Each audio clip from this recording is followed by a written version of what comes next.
You're listening to a special edition of AMI Today on AMI Audio. It's Tuesday, December 3rd, and I'm your host, Jacob Shymanski. December 3rd marks the International Day of Persons with Disabilities, and it's been around for 32 years now. The United Nations established it back in 1992, and ever since, it's served as a yearly touchstone for everyone who observes it to take a step back and absorb the current position of disability within society. Not just that, though. It's also to look back at the successes of our advocates and to look forward at the work that still needs to happen. In the spirit of the International Day of Persons with Disabilities, I'm gathering a whole bunch of AMI show hosts for a roundtable discussion to offer, more than anything, perspective as to where the disability community stands right now in 2024. We'll be sharing with you a few short pre-recorded contributions from Alex Smyth, host of Parasport Nation, Stephen Scott and Shaun, hosts of Double Tap, and Grant Hardy, host of The Pulse. Those are all shows you can find on AMI Audio. But with me live around the virtual table, we have three AMI show hosts that have interviewed literally thousands of people within the disability community through their respective shows. And so it would be hard to find a group of people that are better plugged into the pulse, the feel, the zeitgeist around the disability world right now. First, AMI's Dave Brown. You probably know him from Now with Dave Brown. How's it going, Dave? Is there something around disability in 2024 that you absolutely want to talk about before we wrap up in an hour? Hey, Jacob, really great to be here. Thanks for having me as part of this panel. I would say my overarching thought as we explore this hour together is incremental gains, but still major structural problems. One of the areas of focus for me throughout the year was what's happening at the federal government level around the Accessible Canada Act, the National Disability Benefit, where in all these cases, there have been incremental progresses, but all of the underlying issues remain unaddressed. Okay, we'll make sure to get to that. And those are things that Grant Hardy addressed in his contribution. So you can look forward to that. Kelly MacDonald, host of Kelly and Company, is also here. Welcome, Kels. What about you? What do you want to make sure we address today? Shy, I like to think about how much further we are when it comes to social media. How much we find that people are taking in via social media instead of me having to explain somewhere on a street corner on a windy day when someone grabs me and doesn't identify or say something. People are I find, learning a little more in all my years of travel, in all my years of having to deal with public who have no reason to know anything about my disability or any disability, what things people have been able to glean from what they're seeing, reading on social media. And I wonder, is this good, bad, or, does it help, or are we indifferent to it? So I'd love to talk about that. We also have Ramya Amuthan. You might know her from Kelly and Company or AMI Audiobook Review. How's it going, Rams? What do you think should be on the agenda? Hey, Jacob. Hey, guys. Yeah, there's a lot of interesting things that both of you, all three of you have already pointed out. But one thing that I want to touch on and would love to hear perspectives on is this concept of interdependence. You know, where we are right now in 2024, leading into 2025 on people with disabilities and people without disabilities, or temporarily able-bodied people, as some people like to coin it, TABs, sit on this spectrum of the approaches to interdependence, the understanding of interdependence, the intentions around interdependence. Where are we at, and how do we express ourselves, and how do we get together, or are we actually pushing each other away? We'll make sure to elaborate on interdependence. It's going to be a good one. So, all right, guys, here's how this is going to work. We have a few contributions from the other hosts that I mentioned earlier. We'll be playing those back. They're about 5-ish minutes each, but we'll use them as jumping off points for conversation. Let's start with this year's Summer Paralympics in Paris, because they ended up being a big deal for global disability representation and visibility. Last week, I got to ask Alex Smyth a few questions about why the Paris Paralympics were so impactful. He's the host of Parasport Nation on AMI Audio. Here's that clip. The Paralympics in Paris this year were a milestone for the global disability community. CBC and NBC in the States both reported record viewership, and for the first time, all 22 sports were broadcast. And that's not even to mention streaming numbers, which, according to Peak, compared to the Tokyo Games. As we reflect on the societal position of disability in 2024, Alex, what do you make of this overwhelming success from the Paris Paralympics? Yeah, I look at a few different things. So obviously, when you look at the games that preceded Paris, Tokyo and Beijing, they were pandemic times games. So interest was obviously down. There was a lot of restrictions around, the competitions themselves. There was a lack of interest due to the world going through all these other things at the moment. Right.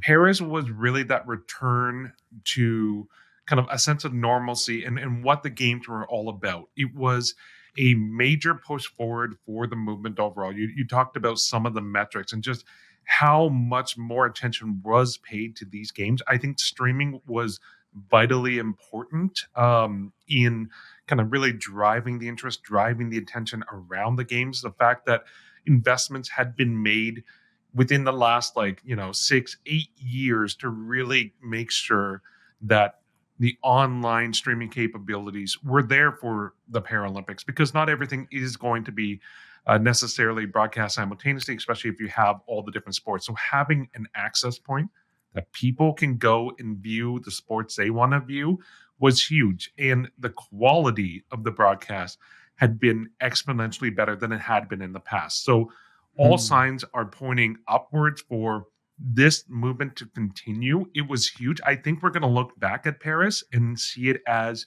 one of the turning points in the Paralympic movement. We see oftentimes London is flagged as a key milestone in the development and the awareness around the Paralympic Games.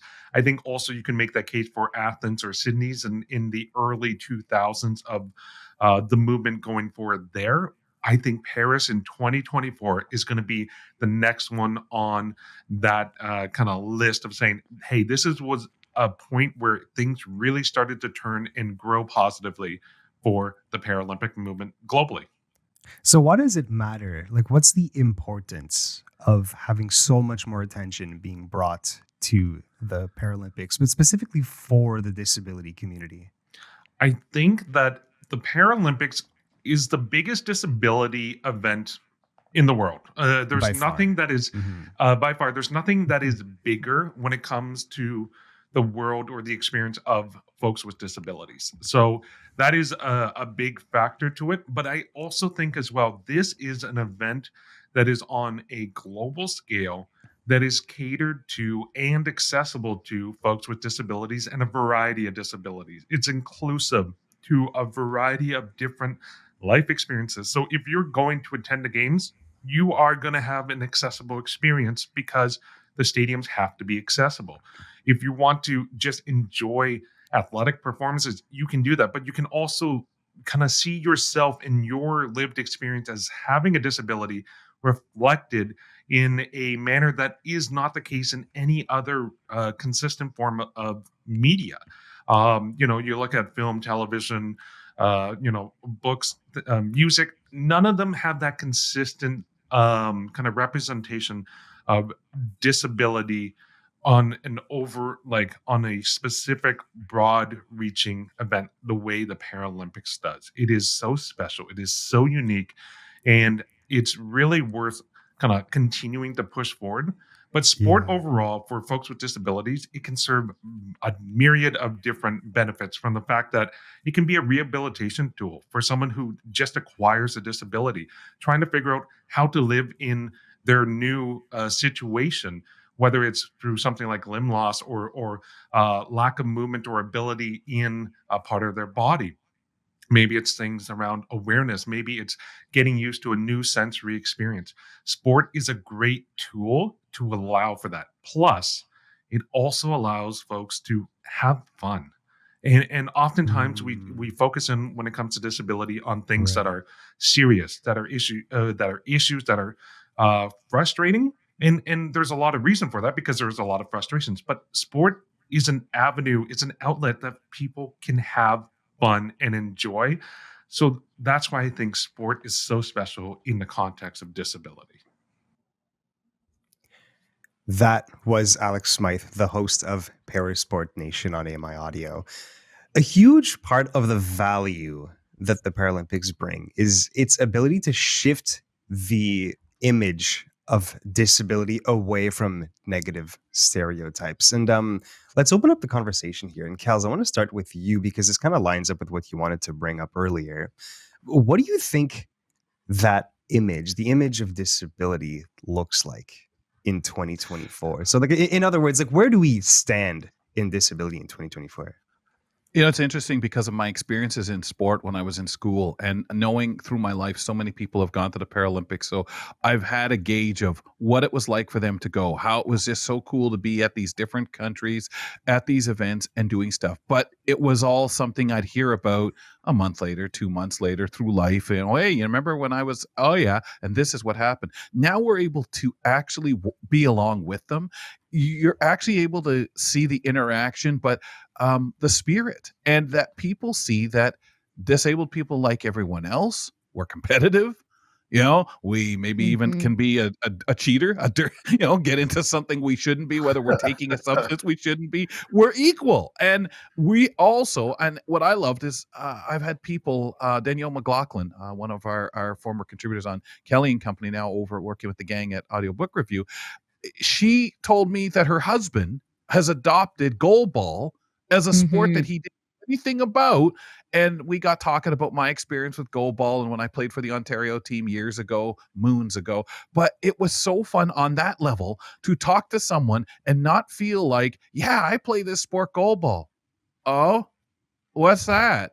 Because it was never heard of, never viewed. Hey, you can go online, you can check this out. But in Japan, what I thought was so wonderful watching the games, how available, how we could go on, how you had CBC a part of it, you had NBC, Peacock in 2024, really engaging, planning out how they were going to cover it, and not just, okay, yeah, you'll be able to watch that overnight or online only, but putting stuff in prime time on their services, the streaming services, the availability that so many of us have to these has made such a difference. But mostly it's the explainer. You know, I don't have to no longer say, well, goalball, you got 3 people at 1 and 3. Go look online. Or, oh yeah, I know that sport, or I've seen that. What we see it do for wheelchair basketball isn't just because it's the closest sport that people can understand and follow along. Hey, they're in a wheelchair, but they're playing basketball. There are so many other nuances to that sport that people get because now they can sit back, watch at their time without me chiming in their ear. You know what they do now? Well, listen, this is how they do this. Well, this is a rule because they can learn it themselves in their way, Jacob. I think it's Well, great. in explaining about these sports and people getting to know how these sports work, and that makes it so that we don't have to educate people on it. You kind of Yeah. wish that was the case for other aspects of life, how we do work, Yeah. how we use a Well, computer, how we use and you get to see technology, the how we cross the relationships. street, right?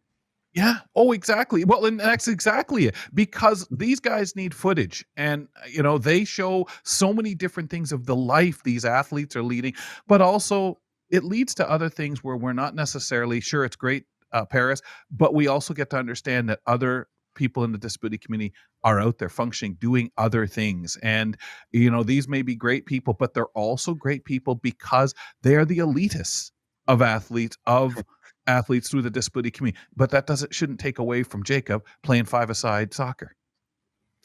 Dave, I know you've interviewed tons of Paralympians, and I'm curious what your observations are for what it's done for them, but also what it does for, again, this is a big question, what it's done for society in general to have that visibility.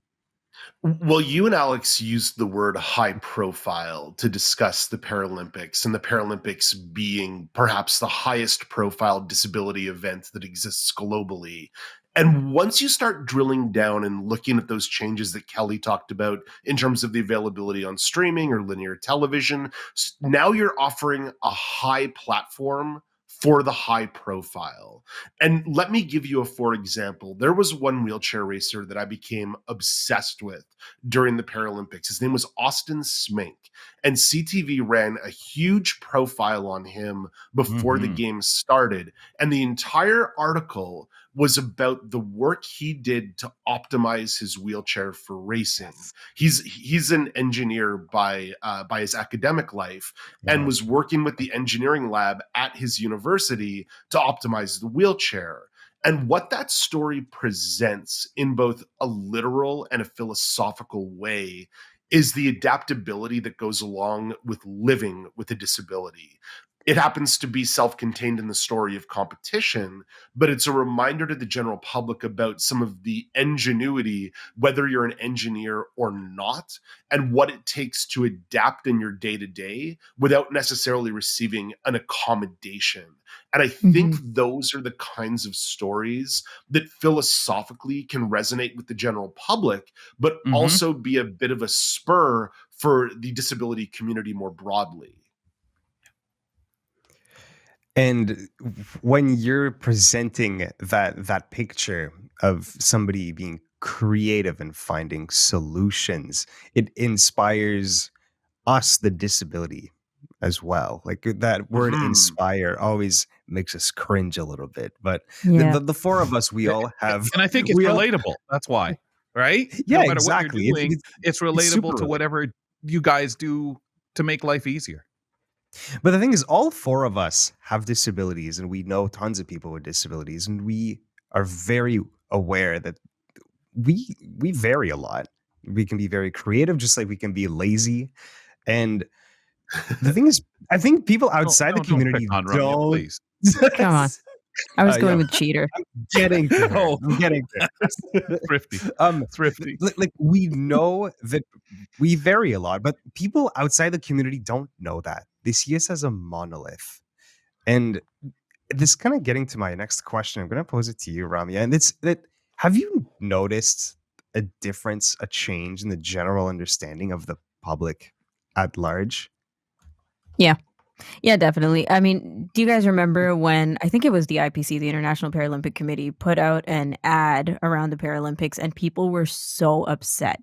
It was not very tasteful. They were depicting people with disabilities as like it was supposed to be funny, but a Yeah. lot of people, a It's like lot Magoo of humor. yeah, it was like, Yeah. "Ugh, what is happening?" And that reaction wasn't coming from just people with disabilities. It wasn't coming Mhm. from the top, Right. disabled content creators all over social media. It was coming from everybody. I remember watching clips from podcasters like, and comedians like Andrew Schultz and his gang, and their reactions were like, "What are they doing, man? This is not the spirit of the Paralympics, is it? Like, do they think they're being funny?" And I think all of that to me any kind of attention and you know what they say, any attention is good attention, but whatever. It's any kind of attention to nuances, of experiences with people with disabilities means the depth of that to me means people are getting it. People are understanding. People are exposed. And the Paralympics, as you guys have all pointed out, is a huge part of that exposure. But also when we're comparing notes, you know, to let's say like grassroots level things, be- grassroots way of accommodating people into adaptive sports. And other things like that. And you can say, well, this is what happened in the Paralympics, or I watched in the Paralympics, dot, dot, dot. And you're able to do that. That just hits that point of exposure and understanding and empathy. And it just desensitizes us to pay attention to these stories and not just think of every single thing that has to do with the person with disability as inspiration porn. What about you, Kels? Have you noticed differences in the general understanding of disability amongst the public? Yeah, I find there are a lot less questions. There's a lot more reading, a lot more watching and stuff that's out there. And I'm also noticing it in broadcasters. And I don't know if it's the influence of our people from our communities that are producing stuff more at the CBC, CTV, wherever it might be. But there's always more disability related programming, and not all on bashing paratransit companies. Some of it is on explainers talking about, whether it's the service animals, not just guide dogs, but service animals, alerting people, hey, they do a little more than guide, or what's going on today. Let's publicize some of the events that people might be able to take in, stuff that would have never been done 5-10 years ago. So all that to say that the Paralympics go a long way into improving the image of disability and general understanding amongst the public. But you can't talk about the last year for the blind and low vision community and the disability community at large without bringing up AI.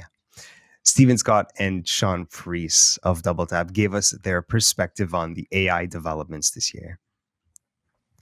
In 2024, OpenAI, in collaboration with Be My Eyes, demoed AI video description of a live video feed. Microsoft Seeing AI's app saw tons of new features and significant improvements. Be My Eyes announced a partnership with Microsoft to help develop AI models that understand the specific needs of blind people. All that to say, it was a big year for AI, but particularly for how it applies to the blind and low vision community. And I have Stephen Scott and Shaun Preece with me. I want to know how you guys reflect on all of these changes. Like, what does it realistically mean in the big picture? Shaun, do you want to go first? Yeah, thank you, Jacob. It's interesting. It's so much to cover in actually quite a short time when it comes to AI. I mean, the evolution of AI has been amazing. I don't think we've seen anything quite like it. But when it comes down to actually how it affects us, how it can enable us, there's the word that I keep using, apart from AI, is potential. The potential is amazing. I don't think it's been quite realized yet, but I think we're starting to see a glimpse of what it could do. The way we interact with technology in the first place is totally changed. Just having a normal conversation, not having to worry about how you phrase something, for example, just having a conversation like it's just a human being is a big game changer. I mean, there's a lot of potential there, but we've already seen lots of tangible improvements to AI. Stephen, what's your perspective? Yeah, I mean, I often think about what AI can do for us on a practical level, right? Because, we hear about all the things that it can do. We talk all the time about the potential for driverless cars and the potential for even autonomous robots that can wander about and, start working in factories and make us all redundant in the future and, potentially hold us up for our wallets in the future. Who knows?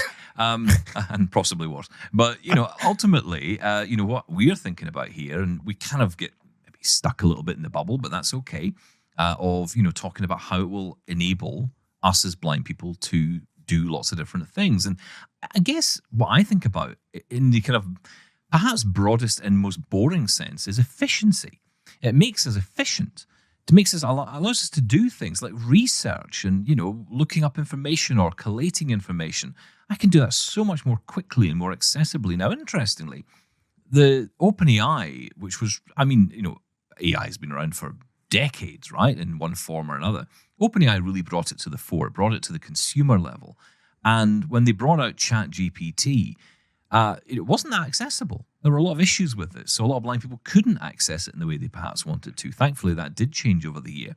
And it's funny, the old issues, the old challenges we've always had around accessibility still exist, despite all the improvements in AI. We kind of hoped, I thought, at the beginning of perhaps last year, maybe even the year before, that AI would solve a lot of these issues. In some ways, they may be being used to shortcuts accessibility issues. Is that a problem when you're shortcutting accessibility issues? Do you want to elaborate on that? So, let's take, for example, a website where you're having to do a lot of clicks or you have to do a lot of tabs to get around. Could AI solve that by being able to essentially click the buttons you want, to be able to search for the items you want, to be able to place the item in your cart, take you immediately to the checkout, and do all that with a simple prompt? I could write into a chatbot, find me a yellow toaster that costs around $50. It's a 2-slice, and I want to use my card ending 1234 to pay for it. And it just goes off and does it. Now, that's great because it creates efficiency, right? But what it does is it also skips over all the accessibility issues that perhaps exist on that website, perhaps Right, images that aren't alt text, or buttons aren't labeled. And the question is that a good thing or a bad thing? I don't think we know the answer to that yet. What do you think, Shaun? Is that a bad thing or a good thing? How could it be a bad thing, Stephen Scott? It I solves agree. accessibility issues. No, the point is By that ignoring others, that's the problem, right? ignoring others. Well, it's the same argument with accessibility layers on top of website. It takes the responsibility of making something accessible away from the makers. Let's say in the case of websites, webmasters. Don't worry about having to think about accessibility because AI will solve it for you.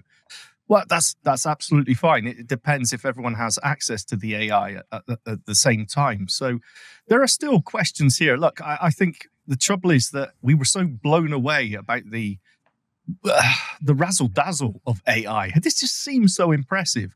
I think we're getting over that now. We're getting over that. We're so impressed by it, and we're starting to ask the questions about the hallucinations. And actually, can it really help me? In our case, maybe, hey, I want AI to tell me if there's something I'm about to walk into. Is it that practical yet? No, it isn't.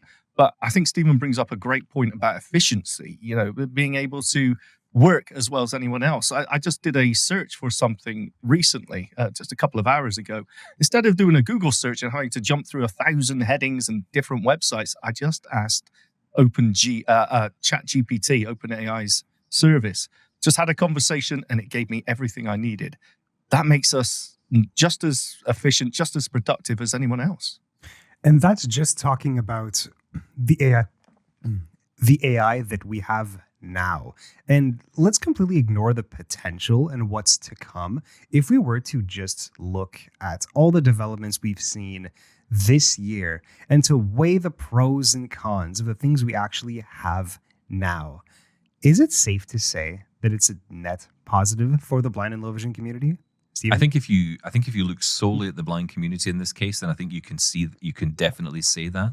I think that there are two areas that immediately come to mind. One is the ability to not only scan text, something we've been able to do a long time, but to be able to probe that text, question it. So, for example, you get a parcel. You can use an app now called Ryan, yes, O Ryan, and you can actually point your camera phone at the parcel, and it will tell you who the parcel is for. It can immediately scan the information there. It even tells you if it's the parcel is for you because it knows what you're looking for. It's active rather than just being reactive or giving you information.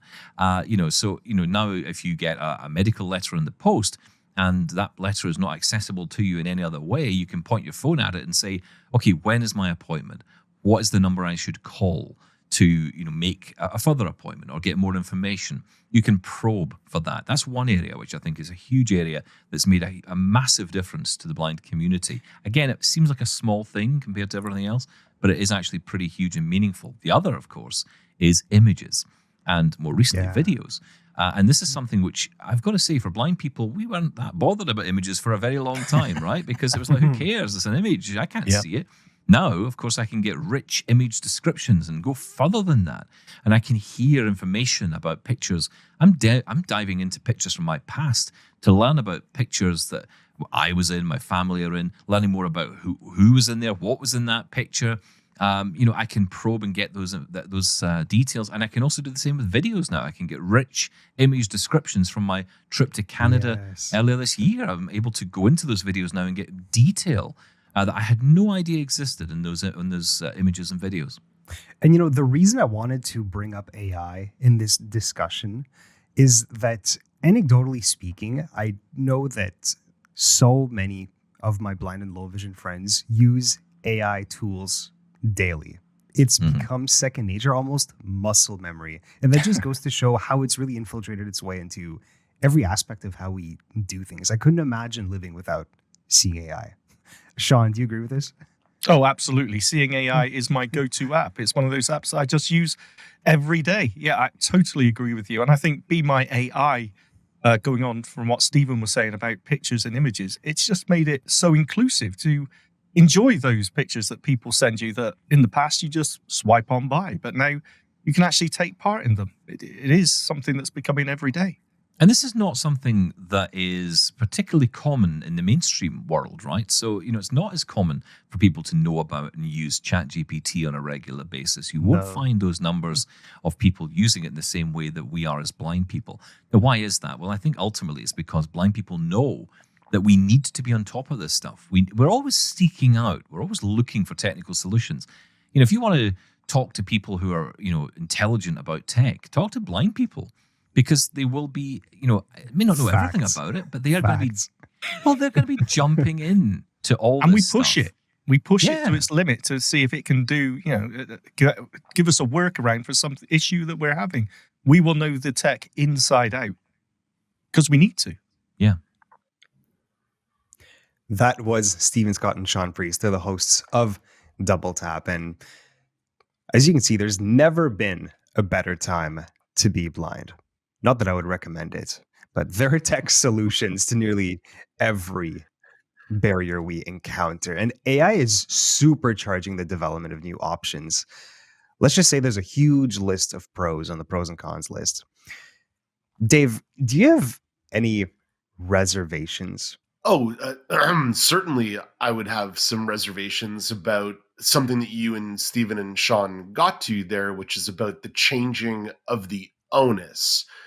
Why remove a barrier if technology can solve the barrier? But some of those structural barriers are difficult, and not everybody's going to be an early adopter or a whiz on the technology.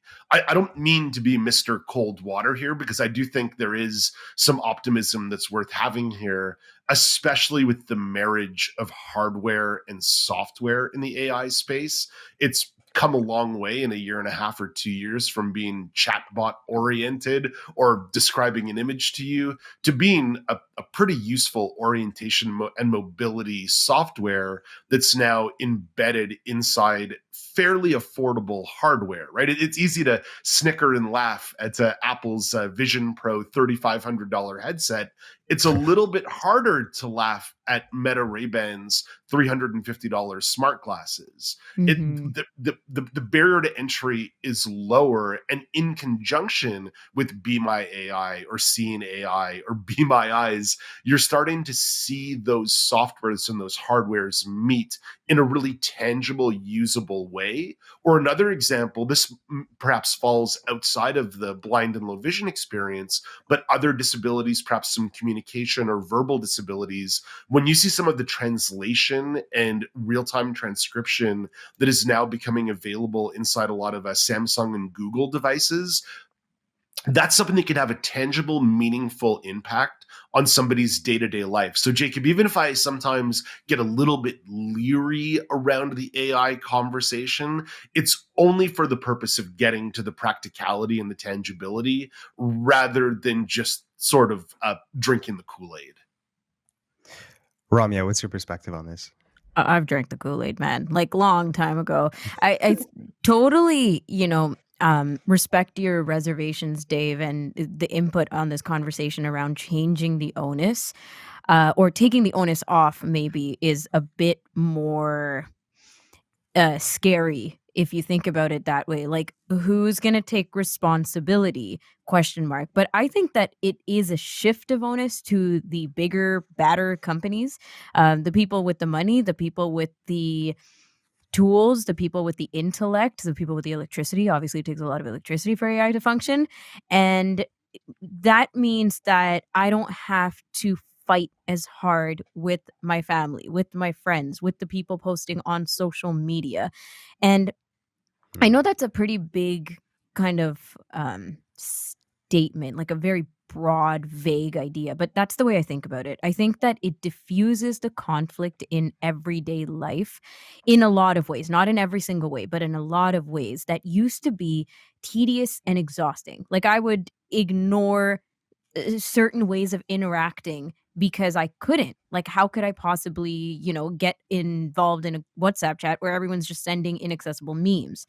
And now you don't have to worry about that. You, my neighbor, my friend, my brother posting in the family chat don't have to worry about that because I have AI doing the work for me. And what does that really mean? It means that Apple has taken the onus. It means that Right. ChatGPT or OpenAI has taken the onus. That Google with their Gemini has taken the onus. And they're not necessarily doing it because they're kind and loving people, right? They're doing it because of the interdependence thing that I talked about earlier, which is um it makes it better for their top dollar. It makes it better for interaction and interactivity in products and platforms. Whatever it is, it just means more users, more of everybody doing the things that they want. I know that it has to be more collaborative, like people with disabilities, our voices, as Shaun and Stephen pointed out, our feedback have to be there. And it is there because we're using the tech, like they said, to its limits to make sure that these things are working, to find out if we can use it, how far we can use it.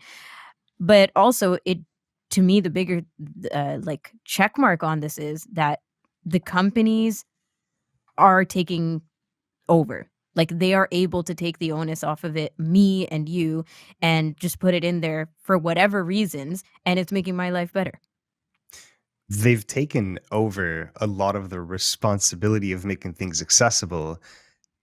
Is that a problem? I'll ask you the same question I asked it Sean and Steve. Like, is it a problem that we're basically bypassing accessibility issues using AI? Which is It is AI in because of theory, you won't always have access to it.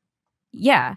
Oh, no, you should. Mm. Like, they also mentioned, Sean and Steven, that it's not like this big, "Oh my gosh" factor anymore, right? Not as much. So we do need more access to it, but I think that it could be an everyday tool for everybody. And if it would be problematic for the same reasons that Dave pointed out. Dave, not to like echo every single thing you said, but essentially that's what it is, right? What about infrastructure? What about stairs? What about access to actual physical things? But even in those cases, like, there are a lot of improvements because of AI. For example, I'll just pull my phone out and put it on the default magnifier slash recognition mode on the iPhone. It's the four finger triple tap, and turn on door detection, turn on point and speak, turn on text detection and image description. And all of a sudden, Mm. I'm able to like walk through a subway station and find out which platform my bus is going to be on. And that is, post construction or during all these chaos and changes. Whereas Right. before, that would be a huge Impossible. endeavor. Not to mention what you Huge. said on the reliability on family, friends, the person you have to stop who's a complete stranger Strangers, your and say, "Could mood. you tell me where the bathroom is?" Or "Could you whatever?" And the Today, I reality don't feel is like talking to people. I don't wanna ask you for help. Let me just pull out my phone. Like, these things are very, very helpful on available an to you. everyday basis. Yeah. They're Can almost I more available than human beings.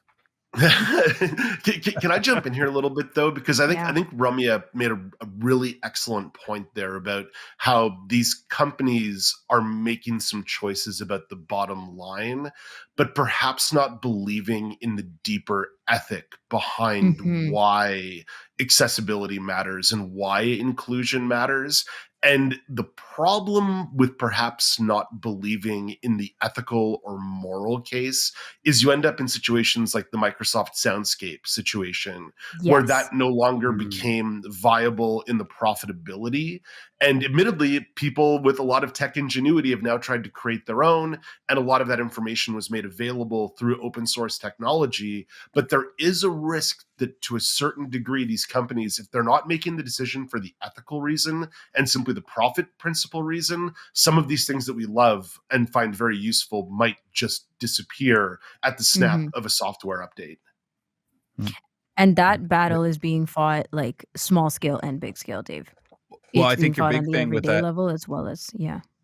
I think also it's we used to say these companies should be doing something, putting money out to pay for a guide dog or something like that. Now these companies, due to what's going on and having AI, don't really. I don't want to say they don't have to do anything. They have the onus put on them. We are knowing that through future, of course, our Nobel Peace Prize winner here in Canada said, "Beware," and the companies have to be aware of how powerful this is because we really have no idea. And to see a company say, hey, I can partner with Seeing AI or Be My Eyes, and we look great. We get all sorts of good press and help out the disabled people instead of me forking over money for this or that or whatever. Individuality.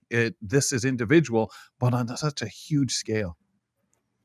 And I pointed out a lot of the partnerships that have been announced earlier Huge this year ones. between Microsoft and Be My Eyes and Ira and Ray-Bans, Be My Eyes and Ray-Bans. And all these connections are starting the conversations, not just in the public at large, but within huge corporations and pointing Yep. out the potential that we have. But none of these partnerships would have happened without disability advocates, and nothing gets done without these people. And disability advocacy is Grant Hardy's area of expertise. He's the host of The Pulse on AMI Audio. Here's a clip where he shares his reflections on the front lines of disability advocacy in Canada this past year. Advocating for the rights and equal opportunities of people with disabilities has and always will be an ongoing endeavor. Where does that endeavor stand right now, Grant, as we record this in late 2024? Yeah, I mean, even just over the past few weeks of hosting the Pulse, we've talked to some incredible advocates in the community who really are working on things that are very basic still, like trying to bring equal transportation access across the country, trying to, ensure that people have equitable access to healthcare, and that it's actually accessible to access the healthcare system as an adult. A lot of people in the community are still living around or below the poverty line. There are a lot of diverse abilities that maybe aren't given the same disability rights that perhaps they should be. Certain mental health conditions, maybe you're not eligible for those disability benefits or what have you. I think there have been some really cool developments this year. I mean, I'd love to see the advocates doing the hard work that, I wish I was working as hard as some of them. We're finally getting access to images. Isn't that cool that now I have more equitable access to technology because I can interpret the images that are in front of me using AI. But I think ultimately, are we anywhere near the point where we can say we have equitable and equal access to the resources and opportunities that we are more than capable of doing if we had the right access? Unfortunately not. I think 2024 is kind of coming to the end without a lot of new and dramatic ways to access the world. I think things are still pretty stagnant. We have a lot of work to do. It's interesting that you say that, because this was the year that the Canadian government announced the Canada Disability Benefit, which is probably the most notable development happening this year.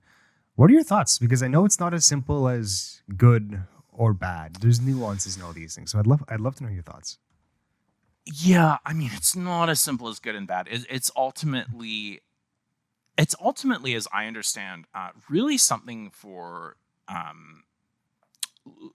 lower income Canadians who are going to be assisted by this benefit, but not dramatically. I mean, it's maximum $200 a year or $2,000 a month, or $2,000 a year. Is that correct? Which, is some change. It can certainly help with disability-related expenses, but it's not perhaps as huge as a lot of us were hoping. Plus, you have people again with mental health disabilities or other diverse abilities that may not be eligible for that at all because they're not eligible for the disability tax credit. So ultimately, do I think it's a good thing? Yes, absolutely. Helping to support some of those medical, transportation, or just some of the additional expenses that people in the community have is going to be fantastic. But it's not going to be available to everybody, certainly. It's not a huge amount of money. And it's certainly not perfect. So I think it's, Is it at least a move in the right direction? I think it's a move in the right direction for sure. As everyone always says with the government, it's never enough. But Yeah. in this case, it I think is maybe it's certainly smaller than I anticipated when I initially read about the benefit. But a move in the right direction, absolutely.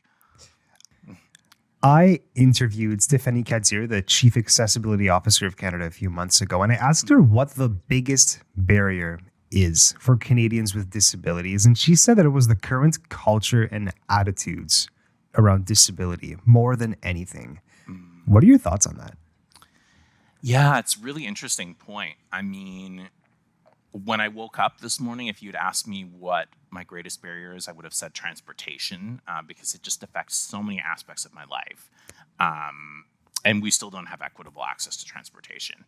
But thinking of taking a more holistic approach, or just thinking about the wider community, including myself, yeah, absolutely. Those attitudinal barriers are huge. The bizarre things that I've heard even my friends come out with, that I'm like, wow, you still think or believe that related to people with disabilities.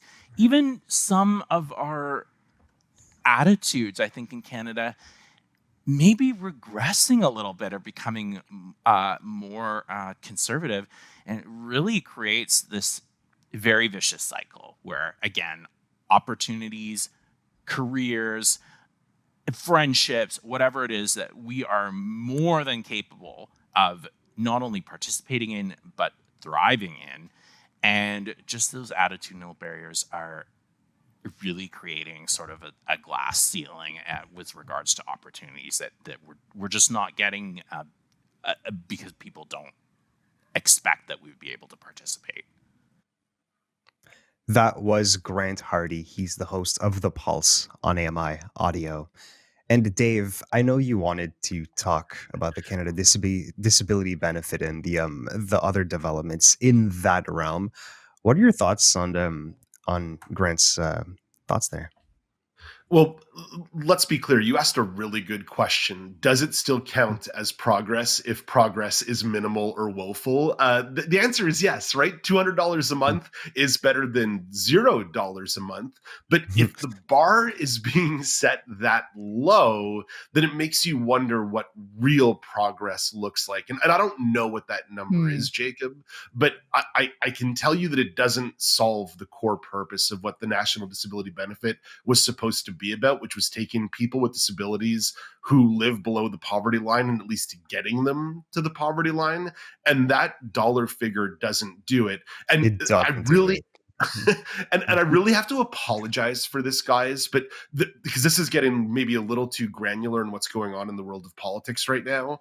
Although the benefit has now been passed in the House, there still needs to be a lot of regulatory work with the provinces. And considering the instability right now in the world of federal politics, there's no assurances those regulations are going to get banged out between now and whenever the next election happens to be called, which might just leave that national disability benefit, as woeful as it is, gone with the wind. That's right. Yeah, I think the original payments, the timeline to get the first payments out through the CDB were summer 2025, if I remember correctly. And That's correct. That's correct. And when you're talking about federal politics, that's not a long time to bang out a whole bunch of regulations like that. Kelly, do you have any perspective on this? Well, a lot of stuff always gets left on the table when it comes to making decisions like this, especially near to the end of any party's time. I also think that we need mechanisms that aren't so complicated. So all of us are different people, as you pointed out at the top of this show. What someone here might need versus someone else, maybe they need less of that $200. Maybe they need $600 more. We shouldn't have to make them jump through hoops like some kind of, clown to get that. We should be able to look at things seriously instead of thinking, well, do you really need that? Why am I here asking for it? If I need it. I think that that's some of the demoralizing that we do. We see Walmart and companies like that ending some of their programs that have been working on diversity, including disability diversity. Since George Floyd, we hear, oh, well, things have changed. And we know things have changed. We look to the South. We look around us at our own parties here who say nothing, who will just spend time bashing each other in the House of Commons instead of telling us, well, why are you a better person? Oh, no, Well, because I have better insults. can I All right. ask why? Why did things change that way? Like, why do you think Walmart is making those changes?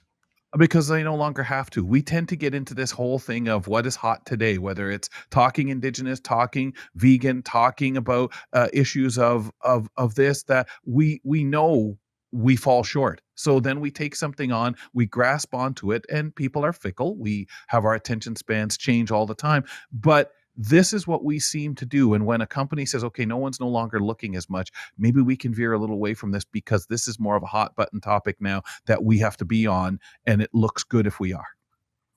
Interesting. Are you saying that disability inclusion in this case, this seems like it was a bit of a trend and now the trend's over? Yes, but I'm also saying it tends to be at the end of a political party's time in office that these things, they put a bunch of things out. It's like they laughed about Joe Biden pardoning his son. All these things happen at the end because, well, what do you think of me now? Who cares? I'm done here. And I find that a lot of time disability stuff gets left, puts on the table, gets monkeyed around with so long that then, well, the next people coming in will fix it. Or if they do, and it's no longer to them a priority, like getting elected and pleasing the majority of Canada or of what said country. It's the political pendulum, right? You Yep. tend to go far left and eventually it goes back far right. But that also comes with cultural changes, which does That's right. affect our community. And I'm curious what you guys think the next milestone that you'd like to see the community hit. Maybe something in employment or just culturally changes you'd like to see. Like, what do you think would be realistic? Ramya, you haven't spoken in a while. What are your thoughts? Yeah, that's a tough one, man, because it, if we're taking a bit from column A and a bit from column B and really understanding that cultural and attitudinal barriers are still a thing, they're always a thing with people with disabilities, and from personal experience from around the table here in this panel, in every single way we can say, yes, of course, there are attitudinal barriers. We see it in government. We see it in statistics of people with disabilities who are employed or have meaningful employment. I would go there maybe. Maybe it's employment that I would love to see a bit more attention paid to by our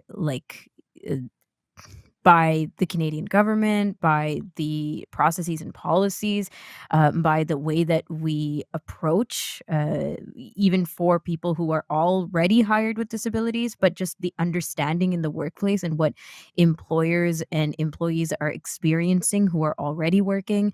You know, we have lots of conversations about trends of employments in Canada and how many people are unemployed, generally speaking. But if you have a disability or if you're a person who lives with disabilities, you might not even take part in that conversation. That's realistically where we are right now. Like, we have so many people who can't even take part in the conversations around employment because there's so many people who are unemployed, who don't have the access, who don't have the confidence or supports or resources to go out there and do it.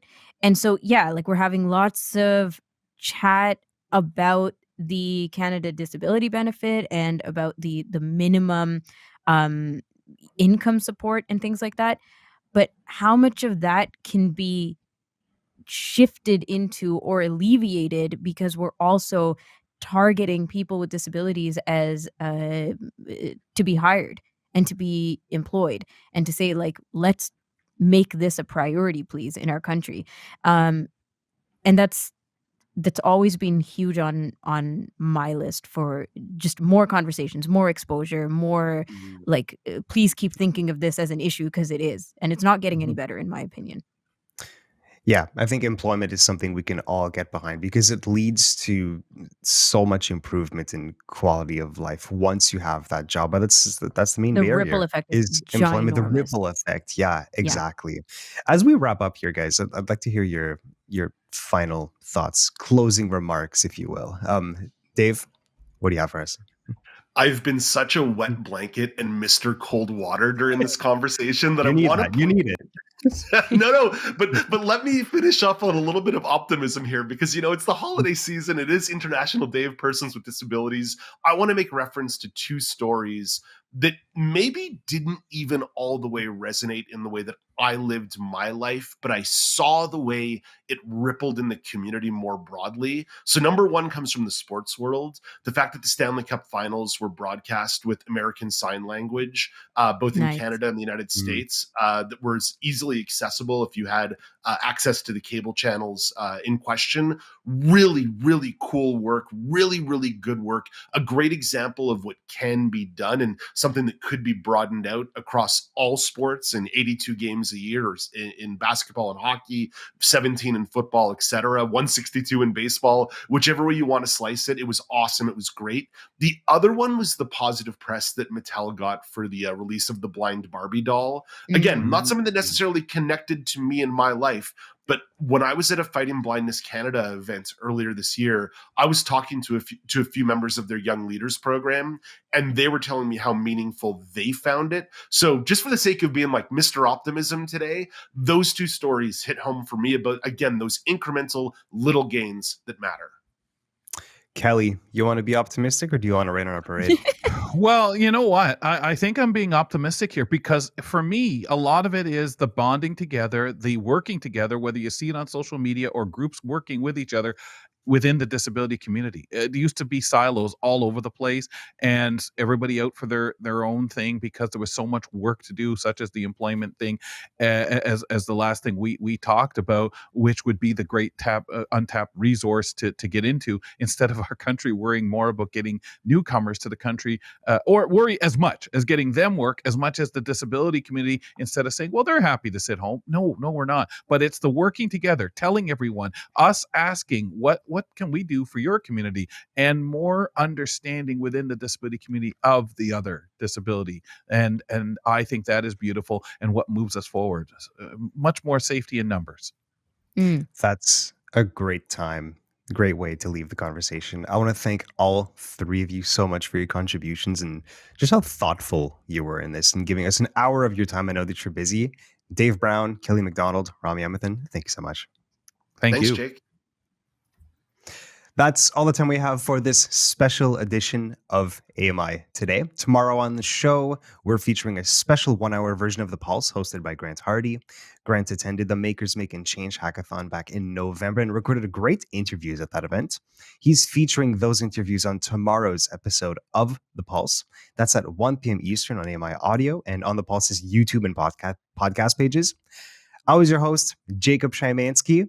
Happy International Day of Persons with Disabilities. Have a good one.